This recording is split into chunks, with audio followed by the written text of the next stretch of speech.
Yesterday, Diddy tried to hang himself into prison. He came convinced that he would leave in a few days, but is now being watched 24 hours a day, isolated from other prisoners and, according to internal reports, talking to his cell alone, repeating the same terrifying words, "They are coming, they lied to me." The music tycoon is really going crazy, or is there something much bigger happening behind the scenes? Sources inside prison say that he keeps a dangerous secret, something so great that he may be putting his own life at risk. But the question is, what did you know? And will he survive enough time to tell?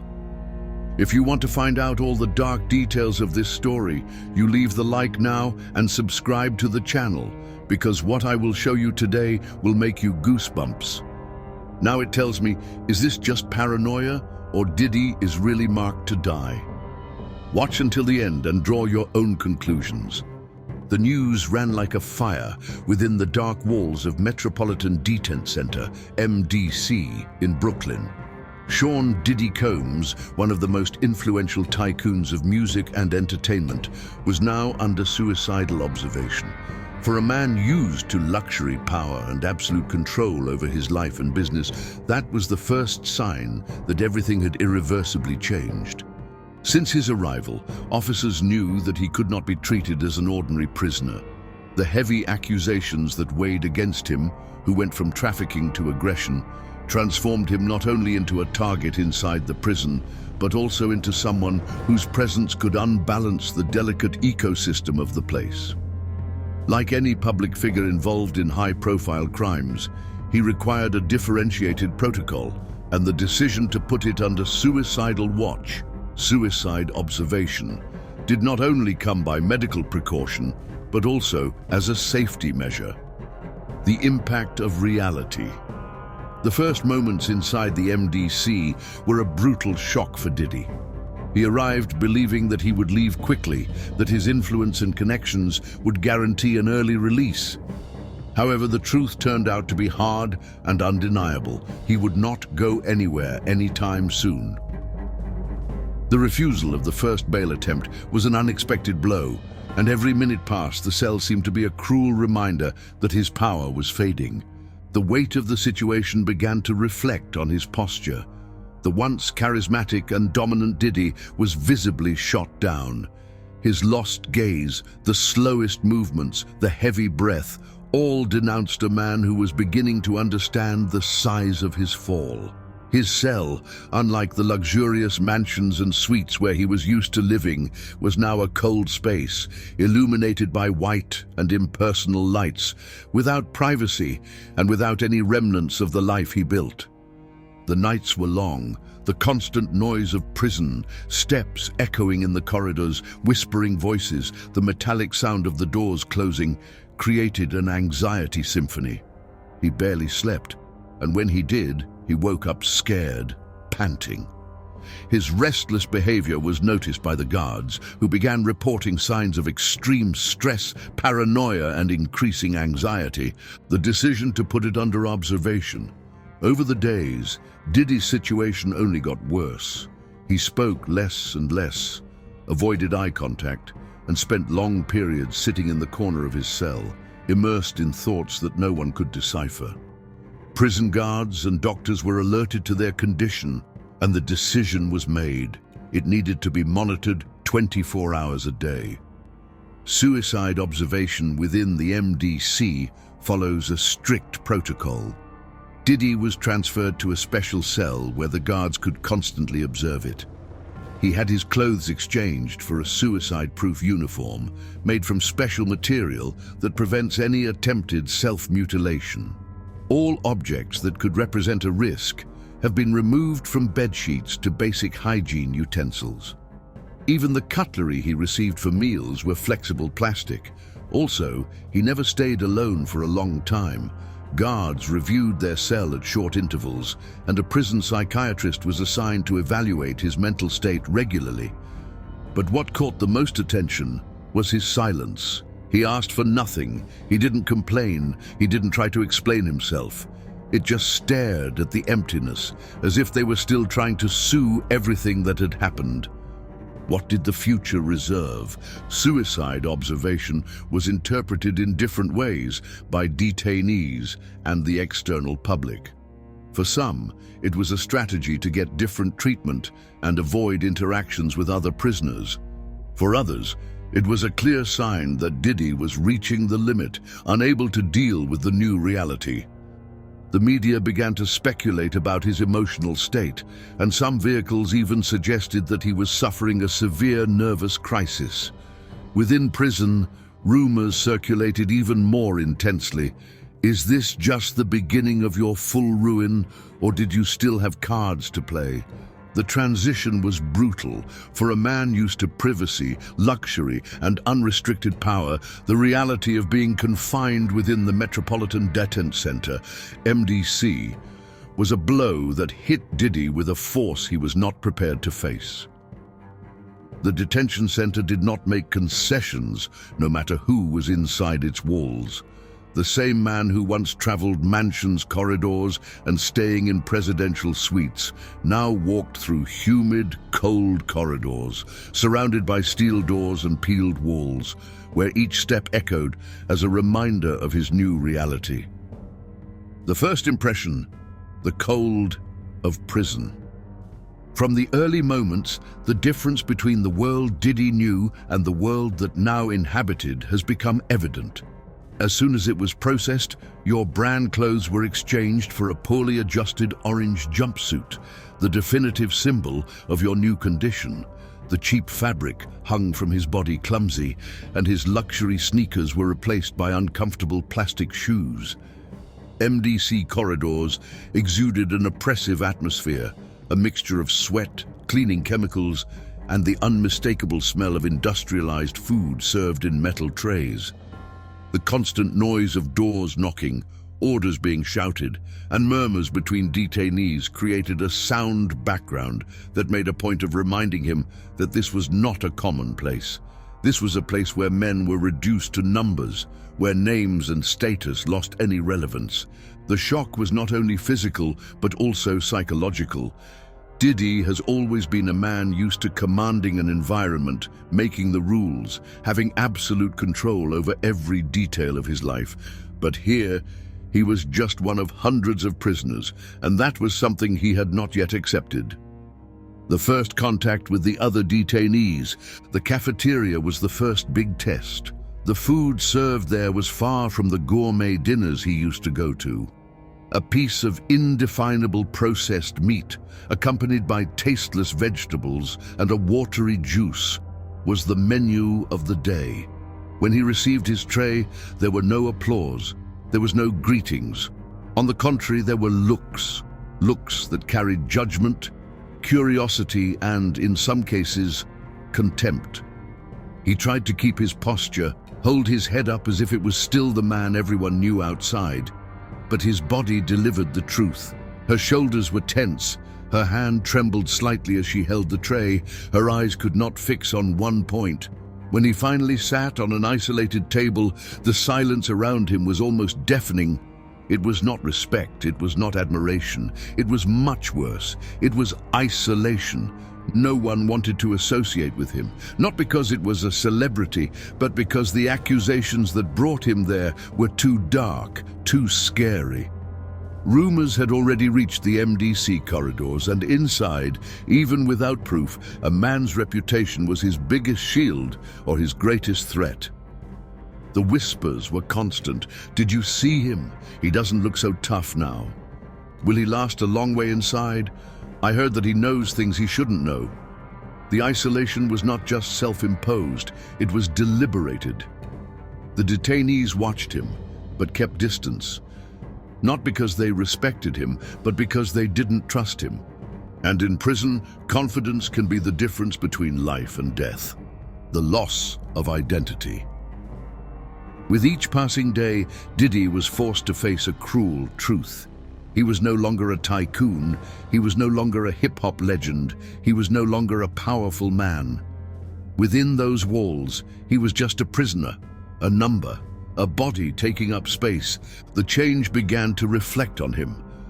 The mirrors of prison showed a different man from the one that appeared on covers of luxurious magazines and videos.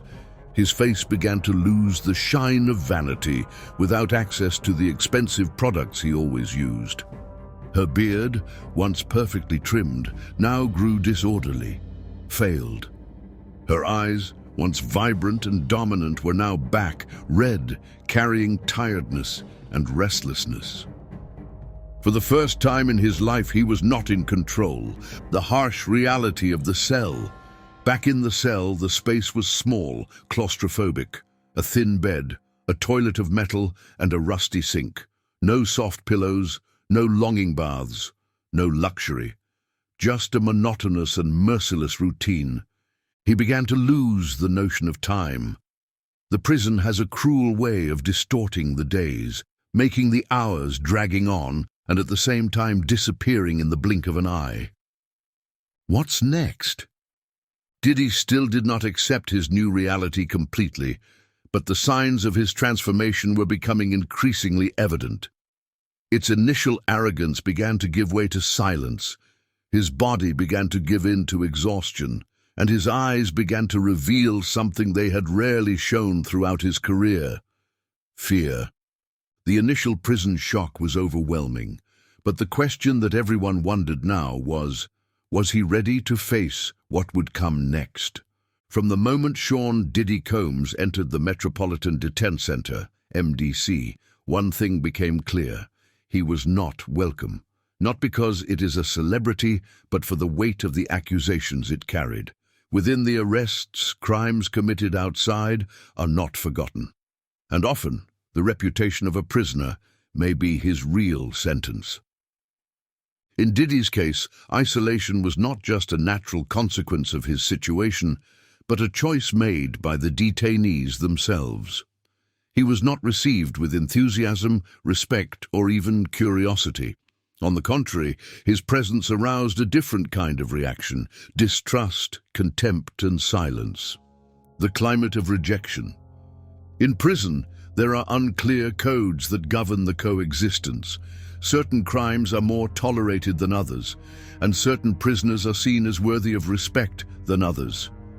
Diddy, with his long list of accusations involving robbery, abuse, trafficking, and coercion, entered a territory where his allegations made him a dangerous man, not for crimes, but because no one wanted to be associated with him. The first days were revealing. In the cafeterias, the seats around him remained empty. When he tried to make eye contact with other prisoners, they looked away or stared at him with a silent hostility. The message was clear: no one wanted to be close to him. He was not assaulted or directly threatened, but contempt and isolation were forms of punishment alone. For a man used to being the center of attention, being ignored was perhaps a blow as strong as any physical aggression. The whispers and rumors. Diddy may not have been attacked, but his name circulated through the prison corridors in a different way. What bothered the detainees most was not his fame, but what he could know. Rumors began to spread. Was there anything he hid? Was anyone outside trying to make sure they never left? Some of the most common conversations were, "Did you hear about the list?" Many believed that Diddy had a secret document with names of powerful people involved in such great scandals that they could overthrow careers, destroy empires, and even put lives at risk. He thinks he can buy someone inside. Some said Diddy was still convinced that he could use his fortune to get privileges. Does he hold on? Others bet he wouldn't last long there. Some people were simply not prepared for the brutality of the prison. And for many, Diddy was a man who would not survive the test. The rumors fed the paranoia, both within the prison and outside it. The reluctance to accept the new reality. Even surrounded by cold and suspicious glances, Diddy still tried to maintain his arrogance. He kept acting as if it was special, as if he still had power over the people around him. At first, he tried to talk to the guards, call them by name, imply that he could help them if they made favors to him. But the guards just laughed, shaking their heads, and moved on. For them, Diddy was just another prisoner, and any attempt at manipulation was useless. With the detainees, the approach was different. He tried to stay firm, exhale confidence, as if nothing affected him. But his movements betrayed him. He was looking over his shoulder more often than any other inmate. He hesitated before speaking. He withdrawn when a larger group of prisoners passed him. For those who were watching closely, it was not difficult to realize that he was afraid. The transformation of the mighty into one man. Over the days, Diddy's initial resistance began to turn into something different. The weight of isolation began to become unbearable. He, who always lived surrounded by people, advisors, friends and fans, now spent hours alone with no one to talk. The noise of prison contrasting with loneliness inside his own head. The signs of wear and tear began to appear. He spoke less. His gaze was always distant. He barely touched the food. Her nights were restless, always awake, always warns, as if expecting something at any moment. The distrust within the prison only grew. If before the prisoners just avoided him, they were starting to wonder if he was really safe inside, or if there was something bigger happening behind the scenes. Rumors about the secret list only increased. If Diddy really had a file with secrets of powerful, he would not be safe anywhere, not even within the prison. But he was isolated, vulnerable, and surrounded by people who mostly didn't trust him. The question now was not if he would survive prison, but if he could survive himself. From the moment he entered the Metropolitan Detent Center, MDC, Sean Diddy Combs believed his stay there would be temporary. He was convinced that his fortune, his contacts, and his influence would still have weight even within the prison. At first, his posture reflected exactly this belief. He didn't seem concerned, he didn't seem scared. For him, that was just a mistake that would soon be corrected. But prison has a cruel way of testing even the most powerful men. The beginning of the illusion. Diddy still saw himself as a powerful man. In the early days, Diddy still behaved as if he was in an exclusive event, surrounded by fans and flatterers. He walked the cafeteria with his erected chin, inflated chest, throwing eyes calculated to the other prisoners and guards, as if still a boss, as if still untouchable. He named influential people, made a point of mentioning famous lawyers and powerful contacts whenever possible, as if repeating the right names could open doors. Among the prisoners, he still tried to impose respect. This will be resolved soon. My lawyers are already taking care of it. I won't spend a long time here, trust. He really believed it. The first time he tried to use his influence inside the prison was when interacting with the guards. He called them by name, tried to establish a friendly tone, implying that he could help them if they collaborated with him. But the eyes he received in return were coldly professional, no guard bending their attempts at charm or persuasion. Within prison, he was nobody. The first great defeat, the denied bail, the first big blow to your trust came fast. The first bail attempt was denied. When he received the news, he reacted as if it were an administrative error. He smiled, shook his head, and said something about correcting it soon. But as the minutes passed, his expression began to change. He closed his hands on his fists, his jaw crashed, and his gaze became more intense. The world was beginning not to obey its rules. Even so, he did not give in to concern immediately. In his head, that was just a temporary delay. He still believed he would leave at any time. He continued to show confidence and disdain, telling whom he wanted to hear that it changed nothing, that everything was already being resolved. But then came the second negative, and then the third. Each refusal was like a right blow to his ego. Gradually, the smug smile disappeared. The comments full of arrogance became less frequent, and the look of absolute certainty was replaced by something darker, frustration. The change of posture, the man who commanded nothing more. Over time, Diddy could no longer ignore reality. He was not going out so soon.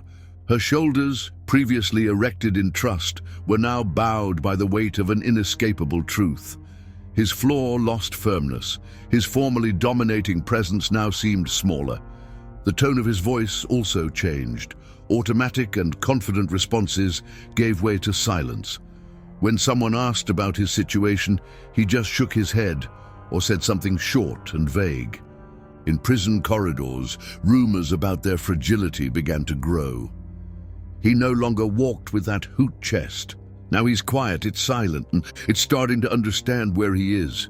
The transformation was visible to everyone. Diddy was crumbling. The first sign of fear. The worst, however, was not the loss of arrogance. It was the emergence of fear. Now, when he walked the corridors or entered the cafeteria, he looked around more often. His previously dominant gaze now seemed suspicious. He began to speak less and observe more. If before I was trying to command the situation, now he just wanted to go unnoticed. And then came the worst moment, the night he was heard whispering to himself in his cell. The guards noted that after the third negative of bail, Diddy began to behave strangely. He spent the nights in course, sitting on the edge of the bed, muttering to himself. One night, a guard that made the round heard clearly, "They lied to me. They lied to me." The repetition of the words, in a low, disturbing tone, caused the guards to observe it more carefully. He was no longer the same man who entered prison. The final humiliation. The apex of his fall came when one of the prisoners caused him directly. Diddy, who at first tried to behave like untouchable, did not react. He didn't retaliate. He said nothing. He just stood, staring at the floor. In prison, this is a clear sign of weakness, and everyone noticed. From that moment on, Diddy's fall was complete. If before he walked through the MDC with an air of superiority, now he moved as a man who knew he was not in control, and everyone knew it. Silence can be deafening inside a cell, and for Sean Diddy Combs, this silence has become an invisible enemy, always present, always lurking. If before he worried only about his freedom, now he would begin to fear for something much more valuable, his own life. Prison changes people, but it wasn't just the hostile environment that was turning Diddy. It was something deeper, darker. Over the days, distrust grew in his eyes, his posture became more rigid, and his most erratic behaviors. He no longer trusted anyone. The first signs of paranoia. It all started with discreet eyes on the shoulders. Diddy could no longer walk the corridors without turning his head constantly, checking who was behind him. In the cafeteria, he changed places several times, never sitting long in the same corner. Food became a problem. He inspected each tray he received, hesitated before giving the first bite, as if he expected to find something hidden between the food. Rumors that they could be trying to poison him began to haunt him. The guards realized that something was wrong when he began to refuse the recreation time. Before, he at least pretended confidence. Now, he barely left the cell. And then the whispers came.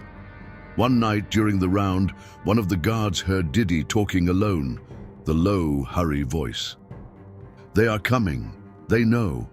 They know. This was not supposed to happen like this. I should be out of here. They lied. They sold me." The guard stopped for a moment in front of the cell, watching the prisoner muttering to himself, wide eyes, sweating, even at the cold temperature of the block. Fear takes over.